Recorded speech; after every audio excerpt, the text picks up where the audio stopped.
قربان جائیں۔ نوجوانوں ذرا غور کرنا، میرے نبی کریم صلی اللہ تعالیٰ علیہ وسلم کے بارے میں حضرت عائشہ صدیقہ فرماتی ہیں کہ عرب کی کواری لڑکیاں بڑی حیا والی ہوتی تھیں، لیکن اللہ کے پیارے رسول صلی اللہ علیہ وسلم عرب کی کواری لڑکیوں سے بھی بڑھ کر حیا والے تھے۔ یہ ہمارے بچے مذاق میں ہمیں کئی دفعہ کہتے ہیں شادی کرا دو، شوگل میں کہہ دیتے، ابا کو کہہ دیتے ہیں، ابا کو نہیں منہ پہ آگے کہہ دیتے ہیں، کہتے ہیں یہ بڑا بھائی مصیبت بن گیا، یہ ہٹے گا تمہاری باری آئے گی۔ آپ کچھ ایسی باتیں کر رہے ہیں، کچھ ایسے انداز آپ اختیار کر رہے ہیں جو وزادار لوگ کرتے نہیں۔ شرم و حیا سے وہ چیزیں ٹھل جاتی ہیں جو باتیں ہمارے بچوں کی زبانوں پر بے باکی کے ساتھ آنے لگی ہیں۔ یہ جو ہمارے لڑکے بن سنور کے نکلتے ہیں، یہ جو میک اپ کا خرچہ لڑکیوں کے برابر لڑکوں کا ہوتا جا رہا ہے، یہ جو لڑکے بھی رات کو چہرے پر کریم لگا کر کے سوتے ہیں، یہ بتا سکتے ہیں کہ مقاصد کیا ہے؟ بتا سکتے ہیں؟ یعنی بچے بھی بغیر شیمپو کے بال نہیں دھوتے، مثلا کیا کرنا ہے آپ نے اس کا؟ بڑی بڑی قیمتی چیزیں جو ہیں وہ آپ نے رکھی ہوئی ہیں، مقصد کیا ہے؟ یہ جو ہمارے بچے بن سنور کے نکل رہے ہیں تو کیا دعوت دے رہے ہیں سوسائٹی کو؟ شارٹ نکڑے پہن کے جو نکلے ہوئے ہیں، اوریاں لباس پہن کے نکلے ہوئے ہیں۔ اقبال نے کہا تھا دیار مشرق حوض میں غلطاں، شباب اوریاں شراب عیسیاں، جسے بھی دیکھو غری کے عیسیاں۔ ہم ایسی تہذیب کیا کریں گے؟ شباب اوریاں، تم نے اپنی جوانی ننگی کر ڈالی ہے ساری معاذ اللہ۔ کن مقاصد کے لیے؟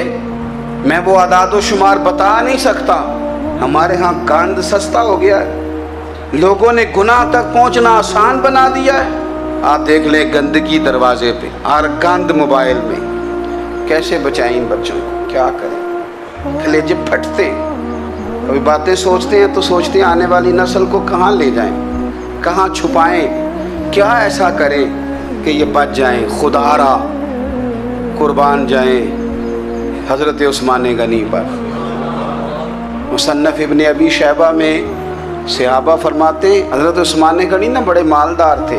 مال آتا ہے تو لوگ عیاش نہیں ہو جاتے، مال آتا ہے تو لوگوں کی خواہشات بہت بڑھ نہیں جاتی۔ بڑے مالدار تھے، مالدار بھی تھے اور سونے بھی بڑے تھے۔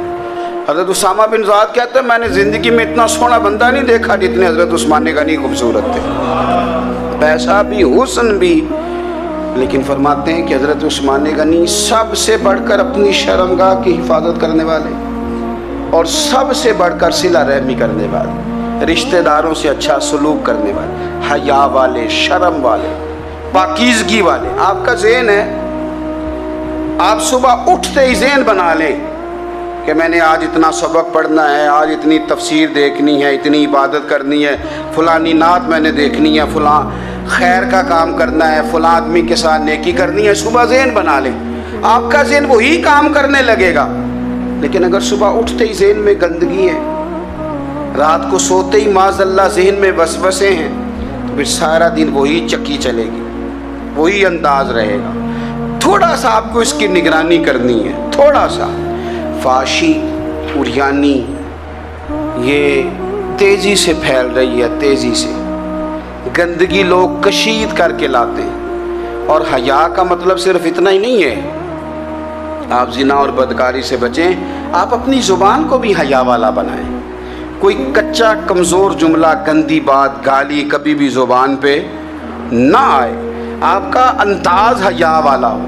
بے باک ہو جانا، بے باک بولنا، میں باریکی سے اس بات کو سمجھتا ہوں اور میں آپ کو بہت ساری بزرگوں کے ارشادات کا نچوڑ عرض کرنے لگا ہوں۔ آپ اپنا ذہن صاف کر لیں، آپ کے بہت سارے کام ویسے ہی صحیح ہو جائیں گے، چونکہ ہمارے دین کے اندر زیادہ اجر نیتوں اور ارادوں پہ ملتا ہے۔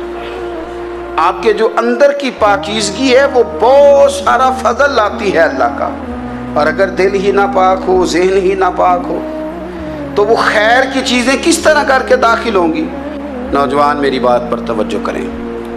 فرمایا وہ لوگ جو اپنی شرمگاہ کی والذین ہم لفروجہم حافظون، وہ لوگ جو اپنی شرمگاہ کی حفاظت کرتے ہیں۔ حضور غوث پاک رضی اللہ تعالیٰ عنہ فرمایا کرتے تھے، دو چیزیں انسان اپنی سنبھال لینا، ایک پیٹ اور ایک شرمگاہ، تو فرماتے تھے ولایت اس کے بڑی قریب آ جاتی۔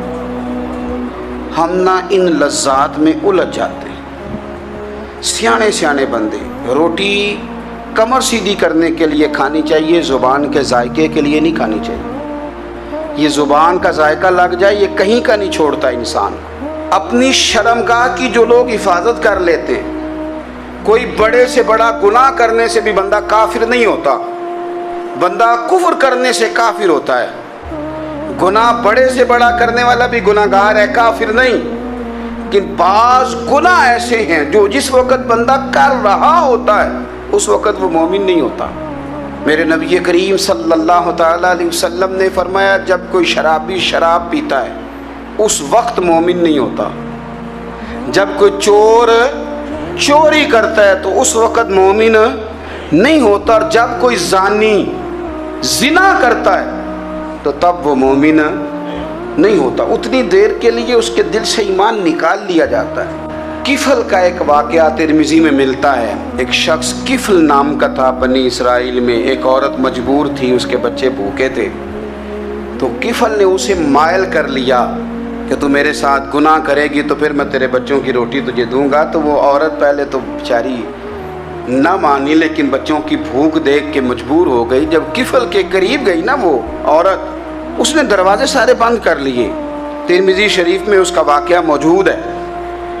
چاروں جانب سے بند ہو گیا سارا کچھ، لیکن جب وہ کفل کہتا ہے میں اس بی بی کے پاس جانے لگا تو عورت کا وجود کانپتا تھا۔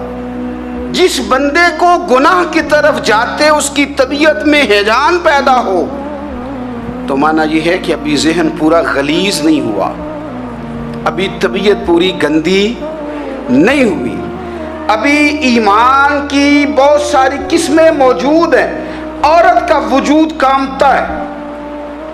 تو کفل کہتے ہیں کہ میں نے اسے کہا کہ سارے دروازے بند ہیں، ڈرتی کیوں ہے؟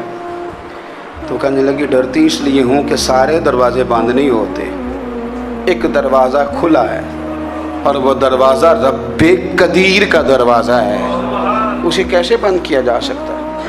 تو کہتے ہیں جب اس نے یہ لفظ کہے تو مجھ پر بھی بات کا اثر ہوا، مجھ پر بھی۔ تو میں نے کہا کہ اگر تو عورت ہو کے رب سے اتنا ڈرتی ہے تو مجھے تو اس نے مرد بنایا ہے، تو مرد تو ہوتا ہی وہ ہے جو اپنے آپ پر کنٹرول کر سکے۔ تو اب نہ معاملہ آگے جائے گا، اب یہاں بات رکے گی نہیں، جا میں تجھے آزاد کرتا ہوں۔ عورت گئی، اس نے توبہ کی کفل نے، اور رات رو کے کہنے لگا مالک آج میں نے توبہ کی ہے تو میرے اوپر مہربانی کرنا، میری توبہ ٹوٹنے نہ پائے۔ رات اس نے توبہ کی، رات ہی انتقال ہو گیا۔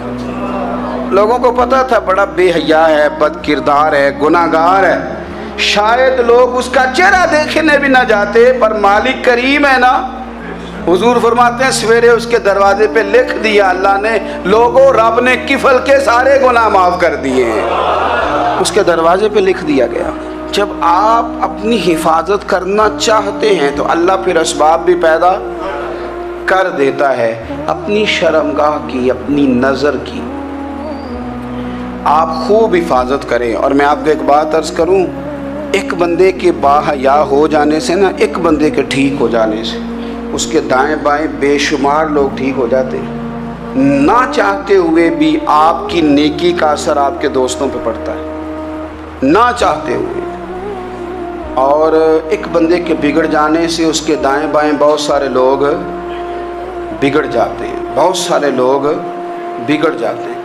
آپ اگر اپنے لب و لہجے پر یہ پابندی لگا سکیں اور اپنے آپ کو اگر آپ سنبھال سکیں تو پھر یاد رکھیے گا بڑی ساری چیزیں بہتر ہو جائیں گی۔ اپنی شرمگاہ کی حفاظت کرنے والے الا علی ازواجہم، مگر یہ کہ اپنی بیویوں پر، او ما ملکت ایمانہم، یا اپنی شرعی باندیوں پر۔ اس زمانے میں جو لونڈی خریدی جاتی تھی اس سے بھی وطی کرنا جائز تھا، اگرچہ اب لونڈیاں موجود نہیں ہیں تو یہ فعل بھی موجود نہیں، سوائے اپنی بیویوں پر یا شرعی باندیوں پر۔